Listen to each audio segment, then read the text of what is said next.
Dalam Bapa, Putra, dan Kudus. Amin. Allah Bapa di surga, ada begitu banyak orang yang memberi kesaksian tentang iman mereka kepada Putramu Yesus.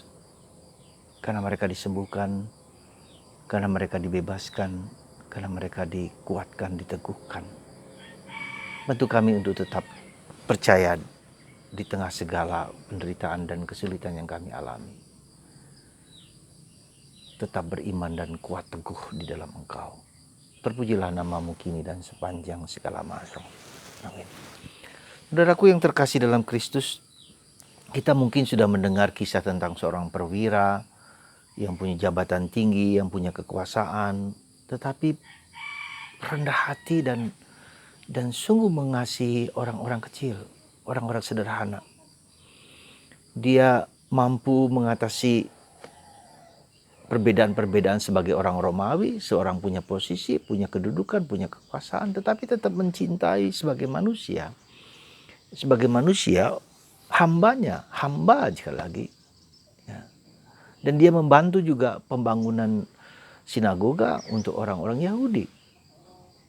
Jadi kita bisa melihat di sini apa yang bisa kita pelajari sebagai pribadi. Kita harus baik sebagai manusia. Entah kita agama apapun, posisi apapun, kedudukan apapun, sebagai imam, sebagai biarawan, sebagai bapak, dan sebagai orang ibu, sebagai orang kecil, apapun juga ya, harus baik. Itu yang saya pelajari dari yang saya rasakan dalam pribadi perwira ini. Dia tidak mengandalkan kekuasaannya, kekuatannya, posisinya, dan seterusnya. Bahkan latar belakang sebagai orang Romawi. Sebagai manusia kita sama, siapapun juga. Tidak ada di hadapan Tuhan, semua sama. Nah, karena itulah maka iman yang seperti inilah yang saya kira dan saya duga perlu kita kembangkan semaksimal mungkin. Ya, jadi kita tidak melihat orang karena suku, karena agama, karena ras, karena kedudukan, karena posisi, tapi karena kita semua adalah ciptaan Tuhan. Ya, ini yang bisa kita renungkan, dan ciptaan Tuhan yang rendah hati, siapakah dia? Dan doa ini doa yang kita ucapkan setiap hari, ya Tuhan, aku tidak pantas Engkau datang padaku, tapi bersabdalah saja maka saya akan sembuh. Setiap hari ketika kita merayakan Ekaristi, kerendahan hati, keterbukaan, ya, sikap tolong menolong, sikap, dan itu memancar keluar, akhirnya memancar keluar. Maka bukan hanya iman si perwira ini, tetapi juga orang-orang bawahannya juga taat dan mendengarkan, mempunyai iman yang sama. Jadi ketika kita sendiri dan orang-orang di sekitar kita yang memiliki kesamaan pandangan, emosi, mempunyai iman yang sama, kekuatan yang sama, menjadi sangat powerful. Jadi iman gotong royong, iman bersama-sama, ya, dalam tanda petik iman gotong royong.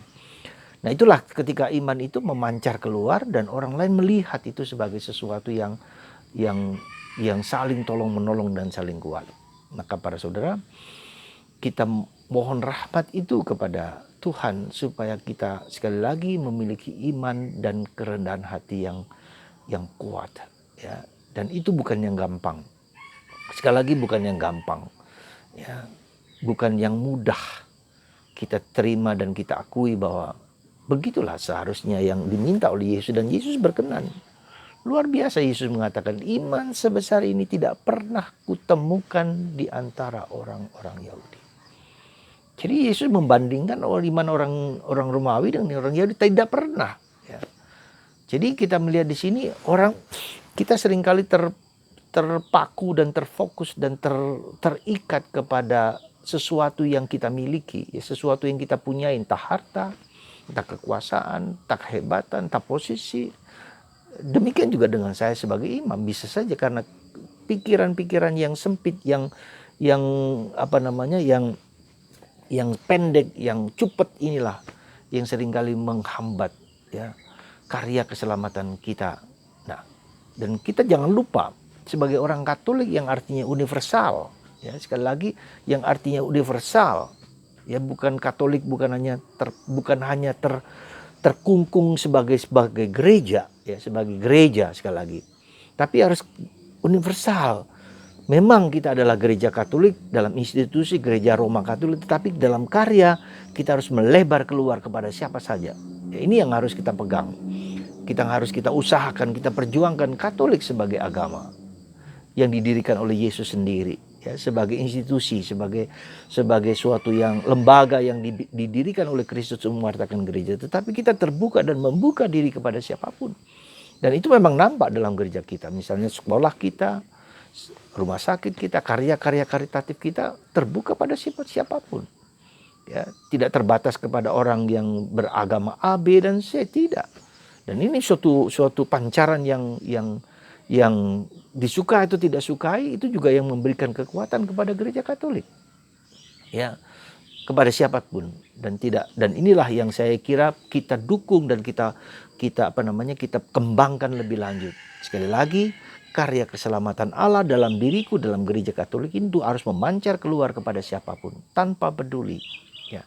Jadi Katolikku sebagai agama, tetapi Katolik yang universal kepada siapa saja, menyentuh hati orang lain kepada siapapun, ya, tanpa bermaksud bahkan untuk mengkatolikan mereka. Ya, biarkan mereka terbuka dan membuka diri akan karya Kristus dimanapun. Ya, itu yang pertama. Yang kedua, dalam diri perwira ini saya kira dia juga mencermati, memikirkan, merenungkan dan melihat apa yang terjadi pada Yesus dan karya-karya Yesus, ya. Sebagai seorang pemimpin, seorang perwira, pasti dia memiliki kekuasaan untuk melihat semuanya itu. Nah, demikian juga dengan hidup kita. Ada banyak peristiwa kejadian di sekitar kita, dimanapun juga kita berada. Kita perlu reflektif, melihat, memandang, memperhatikan, entah politik, entah ekonomi, entah sosial budaya, entah situasi manapun, kita menjadi pengamat.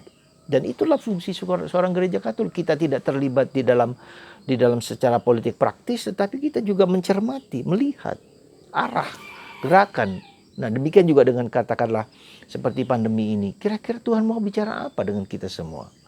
Kira-kira pesan Tuhan apa yang mau kita yang Tuhan mau berikan kepada kita? Dan inilah kecermatan kita, refleksi kita yang membuat kita menjawab segala sesuatu dengan penuh iman, dengan penuh keyakinan, ya. Dan itulah kita menjadi tahu tanda-tanda zaman, arah mana yang Tuhan inginkan dengan peristiwa pandemi ini. Kita bisa belajar dari peristiwa pandemi ini dengan begitu banyak orang meninggal, dengan orang yang keras kepala, yang tidak peduli. Atau kita belajar dari medsos, di mana berbagai banyak informasi yang masuk dan kita mencoba merefleksikan, discernment, membeda-bedakan mana yang baik dan mana yang tidak baik. Dan itu kita amati, kita cermati dan kita jalankan. Tuhan mau apa dengan aku? Jadi pertanyaannya adalah Tuhan mau apa dengan kami? Mau apa dengan dunia? Nah, hari ini kita merayakan Santo Yohanes Chrysostomus, seorang pujangga gereja, seorang bapak gereja, seorang pembaharu gereja dengan liturginya, dengan seorang yang mulut emas gitu. Jadi pandai sekali menerjemahkan bahasa kitab suci kepada orang zamannya. Dan itulah yang saya duga kita semua mempunyai suatu tanggung jawab yang sama untuk menerjemahkan nilai-nilai kekatolikan di tengah-tengah kehidupan kita sehari-hari, dimanapun juga, terlebih dengan perbuatan, dengan teladan dan hidup kita. Bukan dengan mulut, tetapi dengan tindakan, dengan perbuatan. Memperhatikan semua orang, siapapun, dengan kasih, dengan penuh cinta. Dan itu saya kira yang menjadi kunci sebagai orang Katolik. Semoga Anda dan saya dan kita semua sungguh-sungguh memiliki iman yang rendah hati, iman yang saling tolong-menolong, iman yang reflektif, ya. Salah satu kelemahan kita seringkali kita tidak merefleksikan apa yang terjadi di sekitar kita. Ya, kita hanya menjalankan saja liturgi, ritual tanpa peduli dengan refleksi kita, daya pikir kita, daya renungan kita terhadap kenyataan di sekitar kita. Dan tentu saja kita mendengarkan kehendak Tuhan. Tuhan mau apa dengan peristiwa ini? Semoga Anda dan saya dan kita semua diberkati oleh Tuhan Yang Maha Esa. Tolong tetap doakan untuk mereka-mereka yang berdosa, untuk mereka yang lemah, untuk mereka yang termasuk kelompok LGBT, untuk menemukan Yesus di dalam perjalanan hidup mereka masing-masing sesuai dengan rencana dan kehendak Allah. Juga untuk orang-orang di Cina, ya, RRC, juga orang aborsi, untuk mereka yang dalam api pencucian, supaya dengan doa-doa kita membawa mereka juga ikut serta dalam penyelamatan mereka semua. Sekali lagi, mari kita bersama-sama menggerakkan hati, pikiran, dan semua orang untuk kebaikan dan keselamatan banyak orang. Tuhan memberkati Anda semua dalam nama Bapa dan Putra dan Roh Kudus. Amin.